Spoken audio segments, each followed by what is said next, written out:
New York Attorney General Letitia James pleads not guilty to federal fraud charges and accuses President Trump of vengeful prosecution. Trade talks with Canada up in the air again. We take a look at potential consequences, and Kelly O'Grady explains today's inflation and consumer confidence reports. The NBA, of course, tries to contain a gambling scandal. And how do you rig a machine that shuffles cards for poker games? An expert tells us.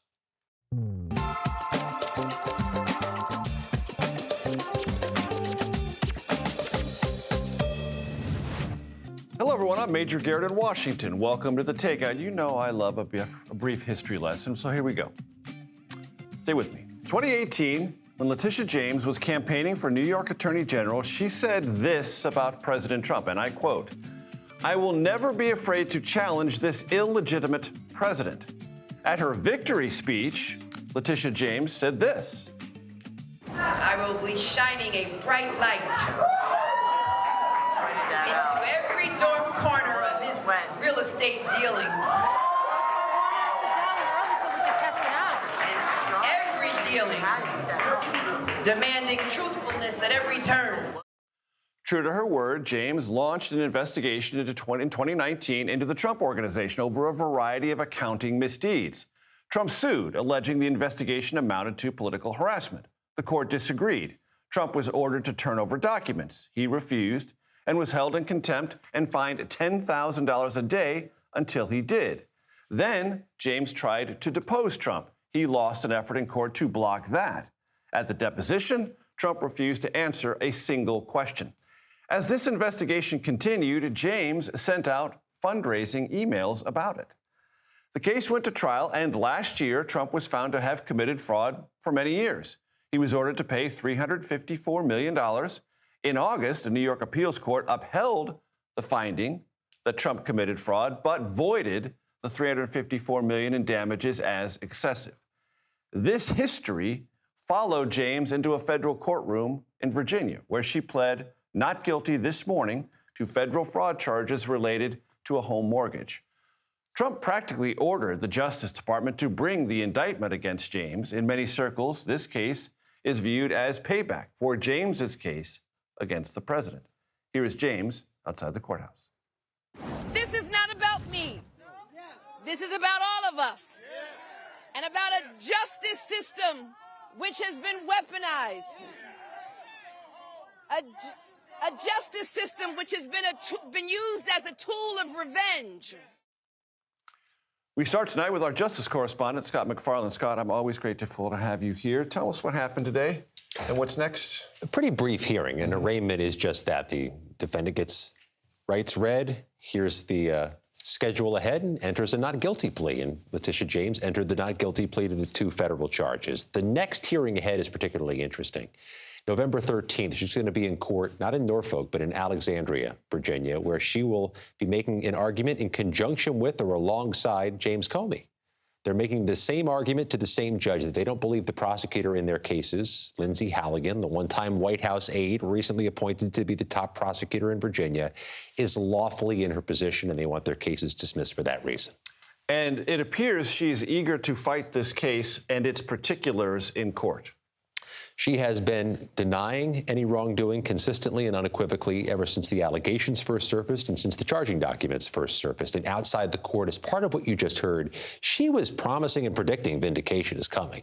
But there's going to be another motion she files to get the case dismissed to being alleged vindictive prosecution, that this is political, that this is selected for her, just like James Comey has argued the same. Those motions could be joined, may stay separate, but that's coming too. And that question and that answer from the court will tell us a lot about the direction of currently pending Justice Department investigation into perceived enemies of President Trump. Scott MacFarlane, thank you very much. Earlier, I spoke with Washington State Attorney General Nick Brown about this and much else. Mr. Attorney General, great to have you here on set. So happy to see you in person. Thank you. Letitia James pled not guilty today. How do you view the Justice Department's indictment against her and what's going on? I think it's a real tragedy, frankly, not only for what she and her family are now facing, but because of the politicalization of the Department of Justice, this explicit targeting of an individual rather than a crime. It's a really sad moment for the history of the Department of Justice, which had a robust and proud legacy, and now it's really been turned on its head. You know what Trump supporters say. Letitia James campaigned for the Attorney General of New York, saying she would go after President Trump, considered him an illegitimate president, wouldn't be intimidated by him, brought a civil case. That civil case went through the process, led to fines against the Trump organization. Yep. Trump supporters would say that's an example of using the legal system in a politically weaponized way against him. Well, I think there's an obvious difference between the two circumstances. What Tish talked about during the campaign was holding the president responsible for a myriad of various crimes and malfeasance that he had a long legacy of doing in New York. What the president has done with A.G. James, with Director Comey, with John Bolton, is targeted the people and essentially instructed his Department of Justice to find something to hold them accountable for. And so he was going after people, not offenses, whereas Tish, I think, appropriately recognized that wrong had been done by the president in his prior capacity in New York and elsewhere. And that was proven out in court. The fact that he went and was held liable in New York State for some of the offenses there really sort of proved the seriousness of how she was pursuing those cases. But this is very different. I mean, the president is talking openly about targeting political opponents, going after people that he doesn't like, and really the Department of Justice is now just abiding by whatever the president wants, which is not the way the Department of Justice is supposed to operate. Let me ask you about the National Guard. The Ninth Circuit 2-1 ruling said the president had a colorable belief that there is a threat to federal facilities and therefore was within his rights to federalize the National Guard, send them into Portland. You'd like the full Ninth Circuit to evaluate that. Were you in any way unnerved, maybe even scared by that 2-1 Ninth Circuit court ruling and what it might portend? Well, you know, it's really remarkable to see the way that that court analyzed the facts on the ground. You know, stepping back, we're obviously very close to Oregon. I've been to Portland many times. The notion that Portland was a war-torn city or a hellhole. World War II. Right. It was laughable. I mean, at the same time, the president was saying that the Portland Marathon, which I've run a couple times, was happening in Portland. Like, I've been to war. I served in Iraq in a war-torn place. Portland is very, very far from that. And so what the president was saying was you typically don't run marathons in war. No, you don't. And so the president was lying. I mean, and we should just say that explicitly. The Trump-appointed district court judge was analyzing the facts on the ground and found no basis whatsoever, talked about the DOJ being detached from reality in analyzing that. What the appellate court did was something much broader, and I think very concerning, not only for Oregon, but for any other state that might be in this position of having U.S. soldiers turned against its people. The appellate court went back, looked at earlier disruptions and protests that were, more serious from months prior, and said those are also facts, and they're highly deferential to the president. And if we're going to be deferential and not actually do a deeper analysis, there would be really no limitation on the president sending the National Guard into any city. And that's a very scary place, not only for Portland, but for America. We're not supposed to have military troops keeping us safe, patrolling our cities. We're supposed to use those for foreign duties. Using the National Guard, taking them away from their day jobs and their families to patrol the streets when the facts on the ground don't really mandate that is very dangerous for us all, and we have to take it seriously. The last time you and I spoke, you said that the president was a threat to our constitutional order. That was several months ago. Are you any less certain of that now than you were then? No, I think what we were saying months ago has been proven to be true. This president right now acts with complete disregard for the Constitution of the United States. I don't think he frankly cares about it. I don't frankly think he cares about anybody that doesn't agree with everything that he says. And we've seen time and time again the president act in a way that undermines not only our legal authority and our Constitution, but sort of the moral background that has kept this country bonded together for so long.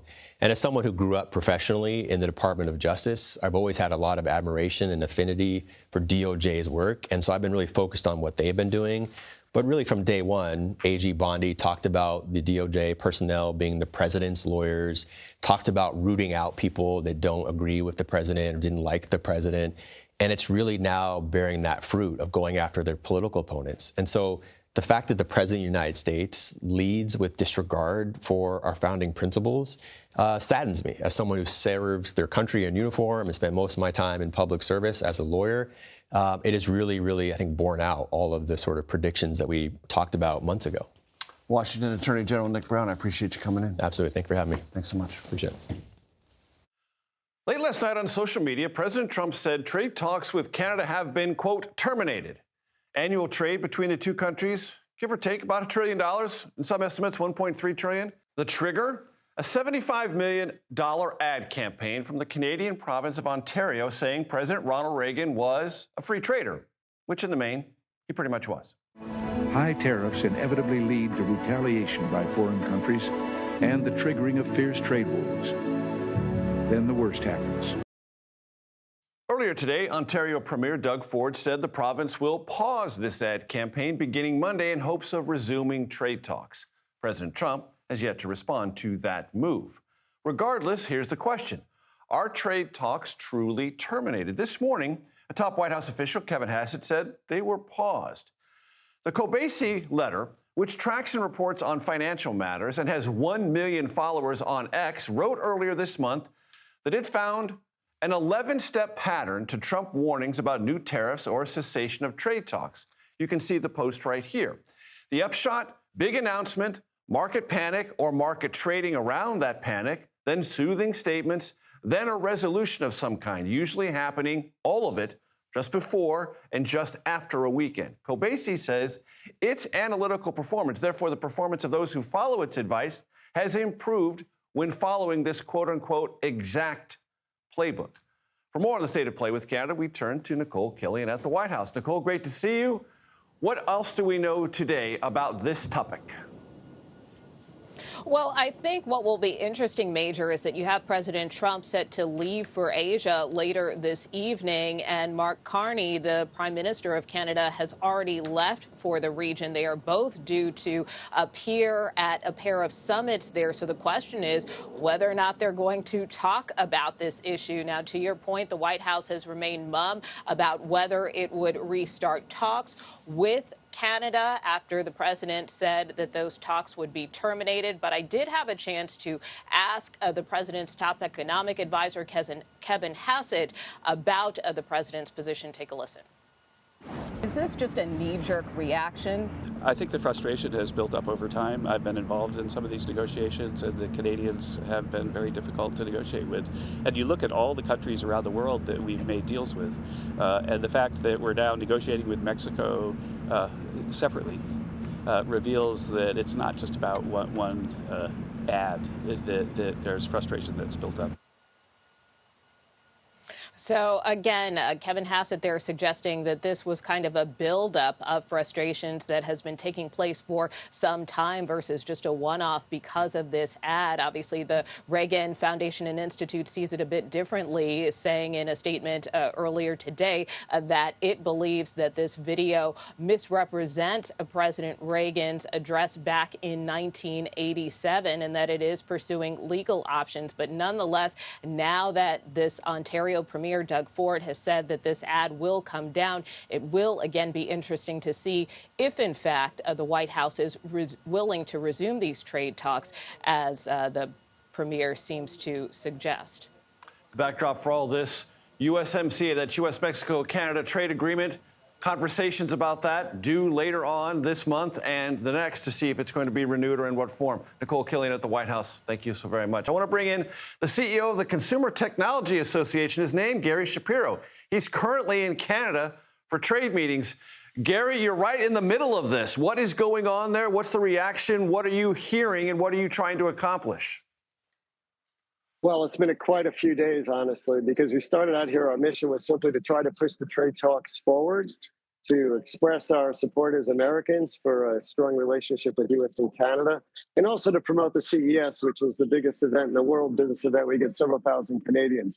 But I'll tell you, a lot's happened. We were both in Ottawa and Toronto, and we had a lot of very interesting meetings, both with the federal government, the legislators, the executive people. And there's a very strong sense here that they want to move forward. They want to negotiate. And then we wake up this morning and we hear about this minister Ford, the head of the province here in Ontario, and he's, Trump is very upset about this video. The video is accurate in this excerpt, but it's not accurate in the fact that it's part of the video where actually President Reagan imposed tariffs. But our message to Ford is that, look, every federal government, including Canada and the United States, has a constitution. It vests the authority in the executive branch. Ford is not part of the executive branch. It's a different party. And there's no real possibility, whether you agree with Trump or disagree with Trump or like the position, if all of a sudden you have ministers, it's like seeing the governor of California, Gavin Newsom, start running ads in Canada. It's just not really acceptable. It's not helpful. These are two federal issues before two extremely important allies. And the job I think we all need to agree on is we got to move forward and figure out the relationship in a positive way and get those trade agreements signed. And Gary, when you say you've had lots of very interesting meetings, I'm sure that's true. You probably can't reveal everything that's very interesting about those conversations. But when you heard Kevin Hassett, top economic advisor to the president, say there's lots of frustration that's built up within the administration, and that's why it's negotiating just with Mexico and not Canada, how is that being received up there? I think they want to negotiate, and they're a little flummoxed as to what it is. But I think that the relationship between President Trump and the Prime Minister of Canada is actually much closer than the media seems to indicate on several levels. This isn't Prime Minister Trudeau anymore. This is a different person. Mark Carney, yeah, has a strong economic background, and he's ready to truck. And I'm hopeful that they will be with each other in Asia. They'll have a sidebar. And as Trump, with his victory in the Mideast and his clearly focus on Russia and Ukraine and even China, that this moves into the top three of the things he wants to resolve. Because let's be honest here, it really comes to whether President Trump wants to go forward with this or not. And I think for the sake of Americans and Canadians, we have to resolve this issue. This is our closest friend, our closest ally. They're important to our national defense. And we're such strong friends. We got to make up instead of having a breakup. And Gary, for what you do, what's the job impact? What's the availability of product impact in the United States and Canada if this goes south? Well, it's devastating. I mean, we've worked for 30 years on the basis of their supply chains are integrated between Canada, U.S., and Mexico, and factories are in both places. The steel and aluminum tariffs are very difficult for Canadians to deal with, and frankly, Americans too. It's raising the cost of the average car almost $10,000. And the tariffs are not something we support. We support a negotiated deal that benefits both parties because tariffs are inflationary, and that's not something we need right now. We need a competitive marketplace, whether it's in technology or it's in fruits and vegetables that Americans have on their table every day. We're seeing price increases, and they're there, and every American knows it. And it's almost all of it is coming from tariffs. And Gary, very quickly, can you afford to leave Canada right now? Are you going to extend your stay just to see this through for the next week or so? I am in the airport, ready to get on an airplane. Major, I think my family would appreciate me coming home this week.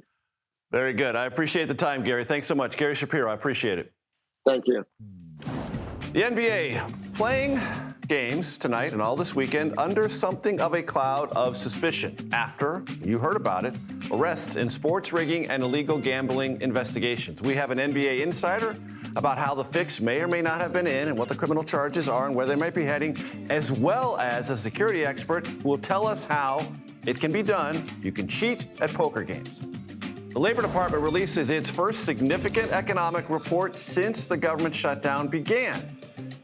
The latest inflation numbers and their impact from Wall Street to Main Street. Plus, a database that tracked the most expensive weather disasters mothballed by the Trump administration, it's now back. And the new climate-related stats, well, they're pretty staggering. The Takeout's back in 90 seconds.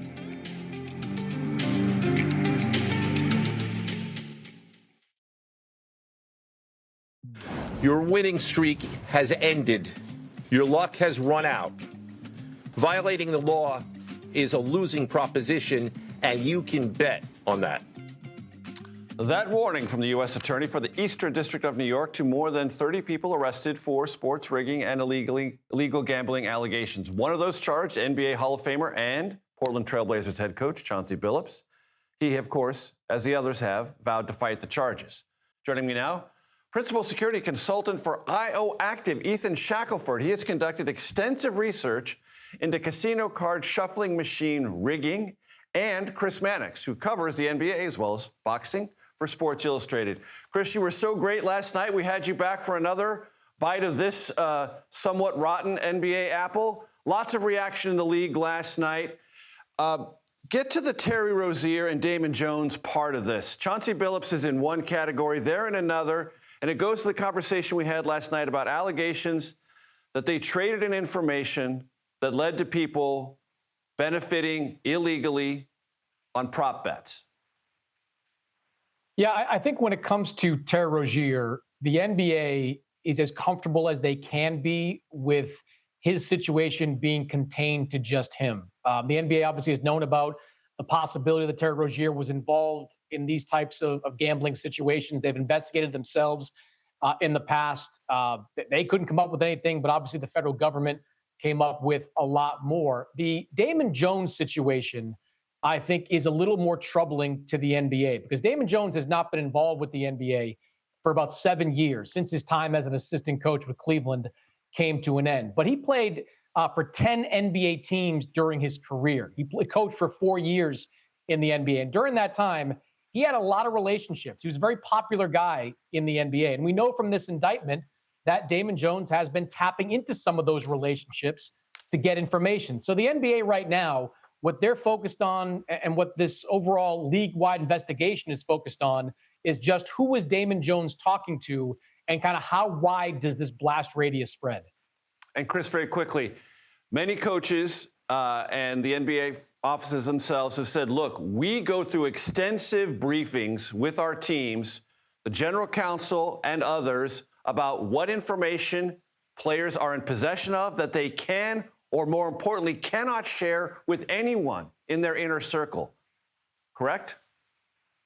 That's correct. I mean, these players and coaches are reminded vigorously on an annual basis. Some coaches have told me they get told this stuff almost on a daily basis in some way. So there's no ambiguity here. There's nothing that these guys don't know about when it comes to this type of gambling situation.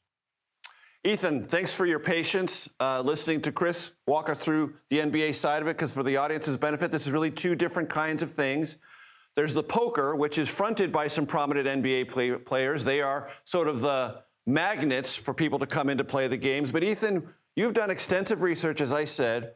Explain to my audience how these machines that shuffle cards can do things that can create a predictable outcome.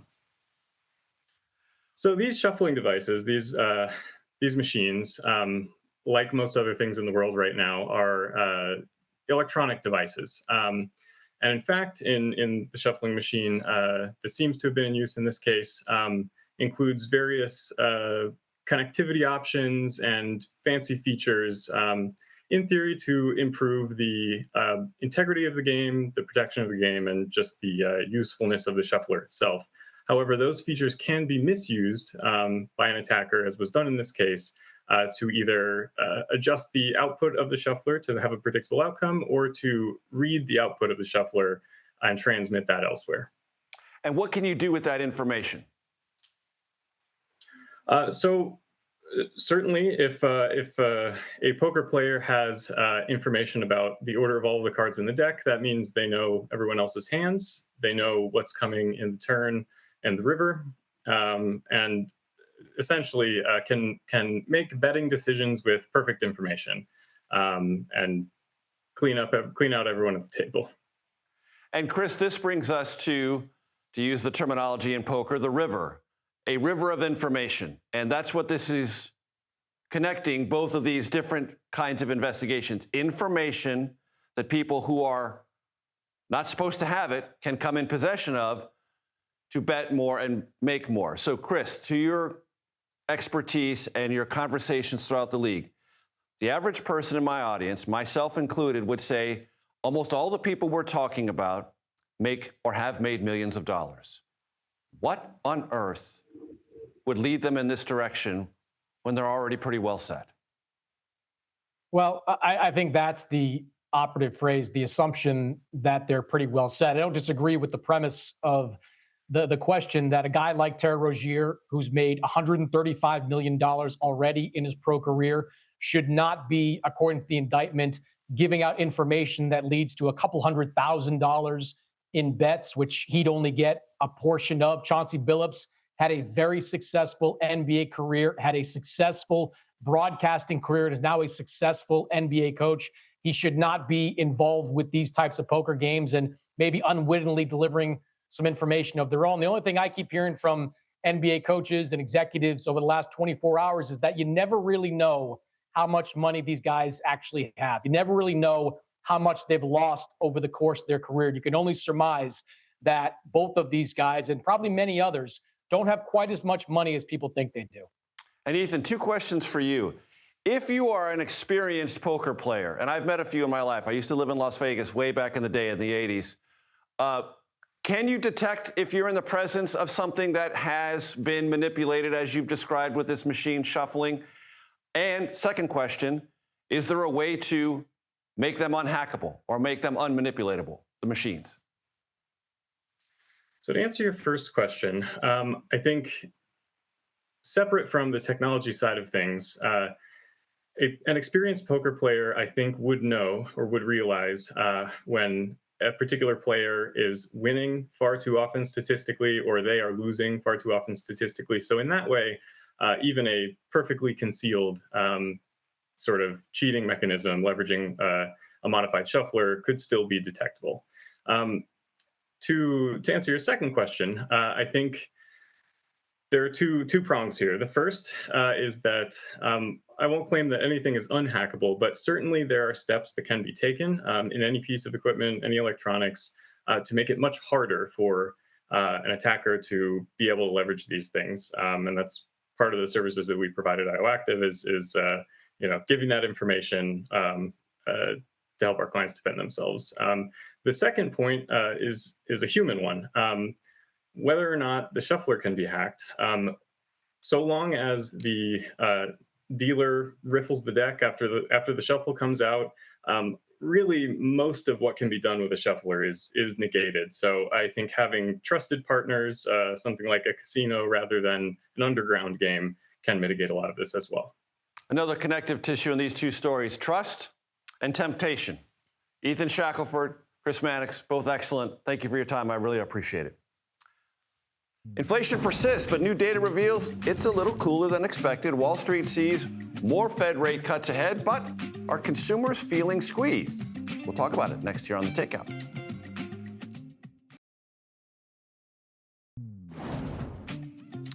Welcome back. The first significant report on the U.S. economy since the government shutdown shows inflation edged up slightly in September. I want to bring in our Money Watch correspondent, Kelly O'Grady. Kelly, you've been at your Money Watch post all day since very early this morning. I thank you very much for staying to walk my audience through what this tells us about the persistence of inflation, what it might mean for the Federal Reserve, and also what is our current consumer confidence reading. All right, so let's start with that CPI report, right? I mean, we ticked up to 3% annually. And I think, that was a little bit shocking for folks because you saw a 3 in front of that number. And we haven't seen that since January. But the good news is that we also were less than expected. Most economists were expecting 3.1%. And that's why I was actually down at the New York Stock Exchange earlier today. I mean, it was green on the screen. Investors were celebrating because, yes, you are seeing significant inflation in specific areas like meat prices, car repair parts, a little bit of evidence when it comes to tariffs that they are having an impact in isolated sectors, but we aren't seeing runaway inflation. And we certainly aren't seeing numbers that we saw in summer of 2022. So the fact that it came in a little bit less than expected, the investors that I spoke to said, look, this gives the Federal Reserve reason to cut next week when they meet. We are expecting a 1/4 point cut, and they're probably going to continue to prioritize that weakening in the labor market. So that's why there was a lot of excitement. Like, yeah, you don't love to see it go further from 2%, which is, of course, the Federal Reserve's inflation target, rather. But it's good news that it's not more. And consumer confidence and sentiments overall. So we got some new consumer sentiment numbers today, and it's the lowest that we have seen since going back to mid-2022. So consumers, they are feeling higher prices. They'll tell you that inflation feels like it's high. But of course, that's something that they've been dealing with for the past 5 years. Kelly O'Grady, have a great weekend. Thanks for hanging around and sticking with us. I appreciate it very, very much. Another U.S. strike hits an alleged drug-running boat in the Caribbean as the U.S. beefs up its presence, I'll get it right, in the region. That's next on The Takeout.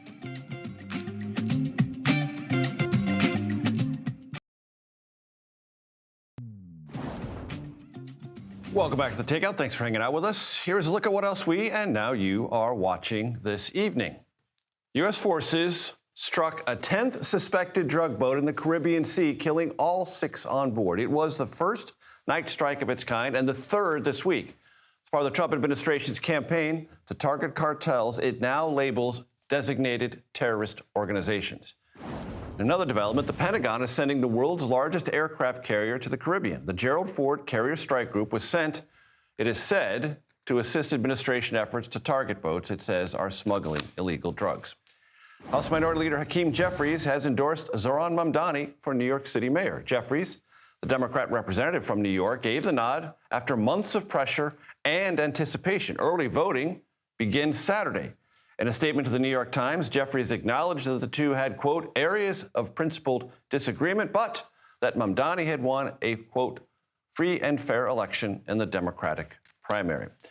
Trump administration intends to deport Kilmar Abrego Garcia to Liberia, which says it will take him. Immigration officials said the plan is to deport Abrego Garcia next week.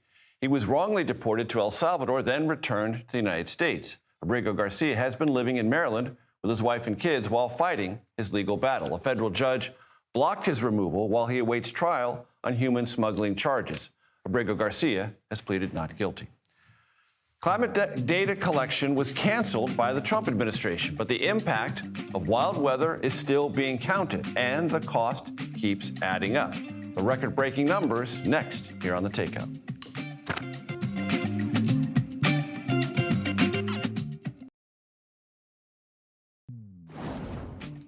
Welcome back to Takeout. Extreme weather events are costly, and so far this year, they've been more costly than ever. A database run by the nonprofit group Climate Central found 14 extreme weather disasters, including the most costly of them, the California wildfires, occurred from January to June.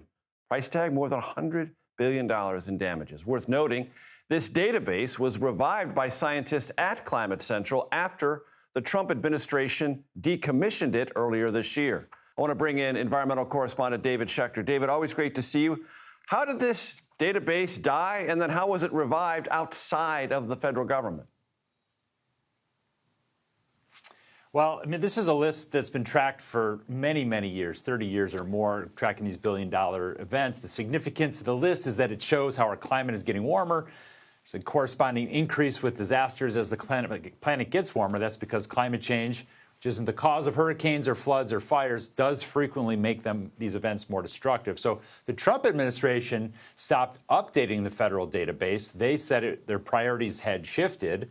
But critics say that this was really a part of an overall push by the administration to de-emphasize climate science. Now, as you mentioned, this nonprofit, Climate Central, has taken over the task, and the scientist at the federal government who was doing this has now moved over to Climate Central, took the buyout over there, thought this work was so important that he'd take a new job and keep this going, and they have private funding for it. And of course, removing that from a government database doesn't mean the disasters don't occur and doesn't mean the insurance costs and the payouts don't have to happen. What are the drivers of these big events we've seen this year, David? That's so true. You know, so this year there have been 14 disasters that blew well past the $1 billion threshold. Makes the $1 billion threshold look just pretty small, honestly. Killed 174 people. We're talking about tornado outbreaks. We're talking about severe storms. We're talking about flooding. You can see these locations around the country. What people will really remember the most was in January over there in California. Those fires in early January cost $61 billion of damage. A recent study found those fires and the dry conditions that fueled those fires were made 35% more likely because of climate change. So we could stop publishing this data on federal databases, but the problem obviously still continues. And David, just to remind the audience, the connection between higher temperatures and extreme weather events. Oh, it's my favorite question. It's pretty basic. It is very basic science, in fact. Like when you have warmer air in the atmosphere, warmer air can hold more moisture. So that's going to create more rainfall and more intense storms, and that's what we see. And on the other hand, you have these drier conditions, hotter conditions. It makes the soils drier. It leads to more droughts. It leads to more fires. The science is really basic. We've known it for a very long time. And as you can see on this map, or on this chart that we had on the screen, that we are getting, the outcome is we're getting more billion-dollar disasters fueled by climate change, not causing these problems, but fueling these problems. David Schechter, always a pleasure. You break it down simply, brilliantly, and memorably. I appreciate the time very much, sir. Thank you. So what happens when a former Obama speechwriter who doesn't know how to surf and a Joe Rogan superfan who does know how to surf start surfing together? Some wipeouts, yes, but warmer political waters. We'll explain next, right here on The Takeout.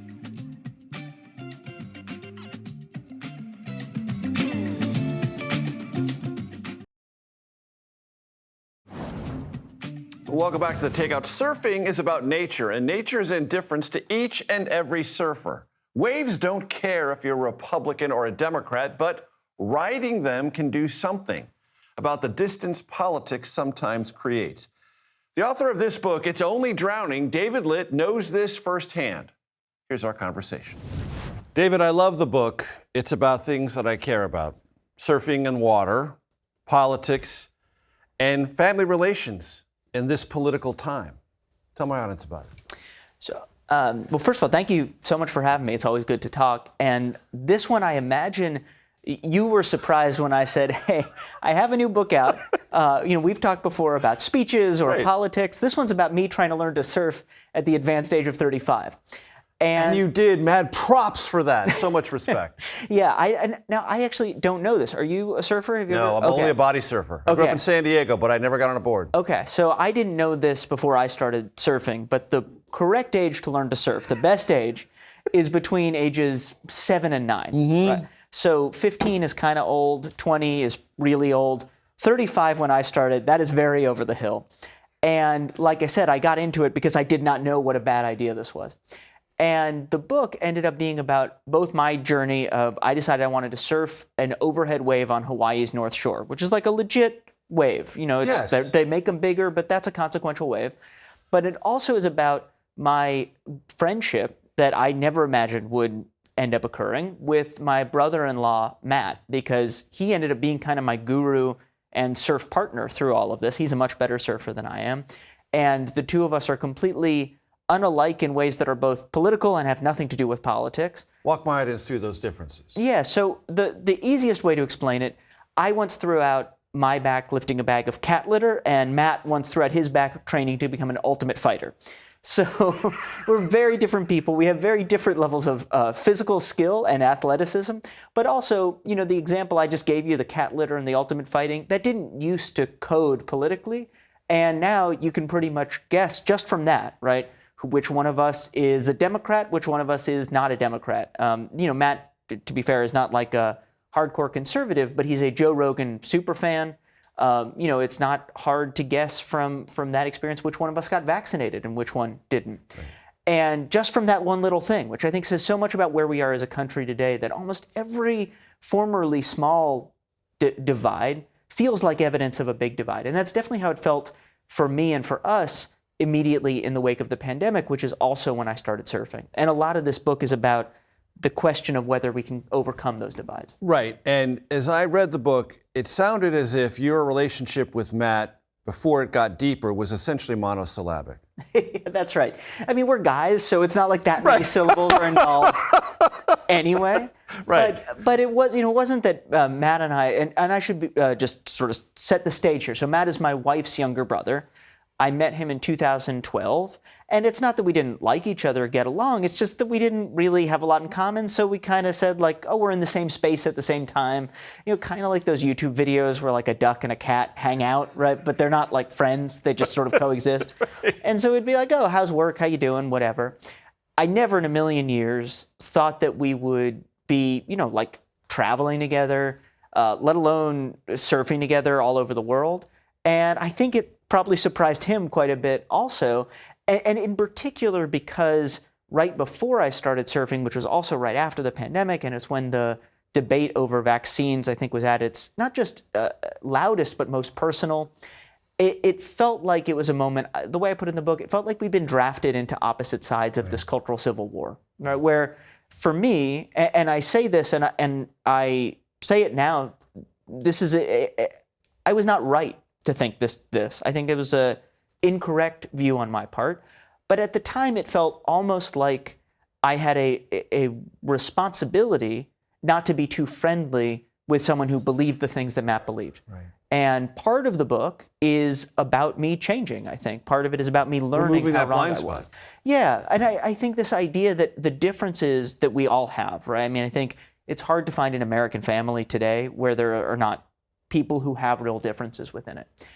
But those differences don't have to mean everything. Now, I will also say, I'm not trying to be kumbaya about this. Those differences are meaningful. Right. And that's the thing that I think I really learned from this. And the thing I appreciate about the book, because I dislike, with a kind of furious intensity, saccharine stories that are just full of sweetness that are unhinged from reality. Your book does not say, you guys are now the embodiment of best friends who talk all the time and text relentlessly. No, you are who you are. You've found a common bond, you communicate better, but those differences are still there, and it's okay. Yeah, I think it's funny because you're saying this, and I was just thinking, we were texting earlier today, but what's important about that is it's not that we had to reach this kind of mythical common ground or agreement in order to say, hey, how's the surf looking, right? Like right now we're in D.C., as we're having this conversation, there's a hurricane headed up the East Coast. There's really good waves in Asbury Park. I am dying because it's really good. And so I was checking in with Matt to be like, hey, did you paddle out this morning? And that is not a political statement, obviously, although we do talk about stuff that's more significant than that too. And I think all of that said, it's again, to your point, right? It's not trying to ignore where we are as a country or a society. There are moments that are where we just completely don't see things the same way, and that's okay. And it certainly is more okay to have those disagreements and continue to be friends than it would be to have those disagreements and say, that's a reason we can't be friends. You can listen to the rest of my interview with David Litt on your favorite podcast platform. Happy Friday, everyone. I will be in Southern California on break next week. My colleagues Ed O'Keefe, Caitlin Huey-Burns, and Scott McFarland will guide you in my absence. One constant remains. This is The Takeout. Relentlessly curious, reliably civil, occasionally clever.